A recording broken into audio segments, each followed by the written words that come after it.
Welcome to the Real Estate Espresso Podcast, your morning shot of what's new in the world of real estate investing. I'm your host, Victor Menashe. On today's show, we're talking about the many items that could prevent a development project from being realized. Some of them will be obvious, and others simply defy rational explanation. Think of today's show as a 5-minute masterclass on land development. Whenever you're contemplating a development project, there's dozens of constraints that are being placed on the development of a property. The city will say no to a project for reasons that are surprising. And I've seen projects denied for lots of reasons. On today's show, we're going to look at the top 10 reasons why projects are denied. Here we go. Number 1, zoning. Zoning is all about land use. We're talking primary use and secondary uses. The city decides in its official plan where they want to locate certain types of development. Generally speaking, you want to co-locate similar types of land use. You want your industrial lands clustered together, your commercial retail grouped together. If your proposed project doesn't fit with the plan, it's probably going to be denied. Number 2, density.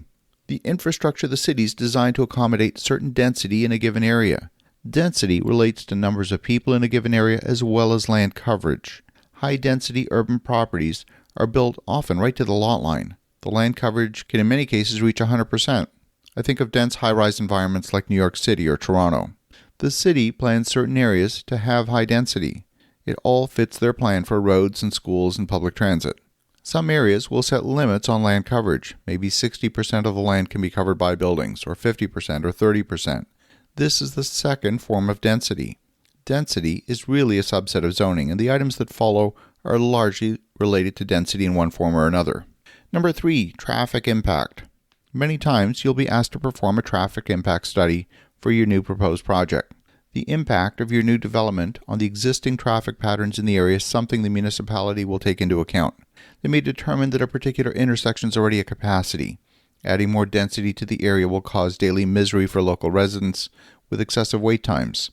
If the road you're fronting on is a major arterial, the city will be concerned with maintaining traffic flow and with traffic safety. They may not allow you access to the road, or they will limit your access so as not to impede traffic flow. They may require you to make a turning lane so that people entering the neighborhood don't slow the flow of traffic. All of these costs for the upgrades will need to be paid for by the development. Number 4, utility capacity. Cities develop plans for utilities based on density, and if your concept for that new apartment complex meets the zoning requirements, but the city doesn't have the capacity for another 200 toilets and showers and washing machines, it doesn't matter. It could take years before the city digs up the streets, installs larger diameter pipes to carry the additional load of higher density. They may need to increase the water capacity or bring in high voltage transmission lines to bring electricity to the property. Each property is given a budget for the amount of infrastructure they consume, and if there's not sufficient allocation, you simply won't get permission to build your project. Number 5, neighborhood opposition. If your project could impact the neighbors, you might be asked to hold a neighborhood consultation. If enough of the neighbors object to your project, that might be enough to kill it. Politicians ask a couple of questions. Number 1, how much increase in tax revenue will result from approval of the proposed project? And then secondly, how many votes could they lose if they say yes to the proposed project? Number 6, drainage. If you take a parcel of raw land and start covering it with buildings and paved surfaces, you eliminate the ability for that land to absorb water. The water needs to go somewhere. And if constructing your project will result in flooding your neighbors, then your project's dead. You have to solve any drainage problems that the existence of your project creates as part of your proposal. In fact, there might be already drainage problems in the area, and in that case, you might be asked to solve more than your fair share of the drainage problems in the area. Number 7, lack of school capacity. If you're going to build that new subdivision with 200 houses, a percentage of those homes will have school-aged children. If the existing schools in the area are at capacity, then adding homes will only make the problem worse. Schools take longer to plan and build than individual houses, so you might experience a refusal for your project simply because the schools don't have the capacity. Number 8, neighborhood impact. Separate from your neighbor's opposition to the project, your project might create problems for your neighbors that they're simply unaware of. I'll give you a couple of examples. If your proposal is to build a tall building, your building might cast a shadow on residential properties nearby. Imagine if that sunny southern exposure window in a neighbor's house never saw the sun again because now there's a building in the way. In some cases, a building can alter the way the wind blows locally. A wind shadow can deposit a massive amount of snow on neighboring properties. that extra snow load could be enough to demolish your neighbor's house. You might be required to improve the structure of your neighbor's house, or your project will be denied. Number 9, architectural guidelines. Sometimes a community has designated an area to maintain a certain architectural character. For example, there's a district in downtown San Diego called the Gas Lamp District.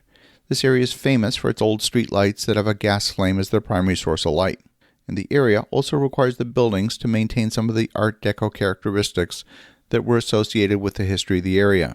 Some areas come with architectural guidelines. For example, I know of one area that only allows homes to be painted in earth tones. No blues or yellows in that area. Some areas only allow pitched roofs.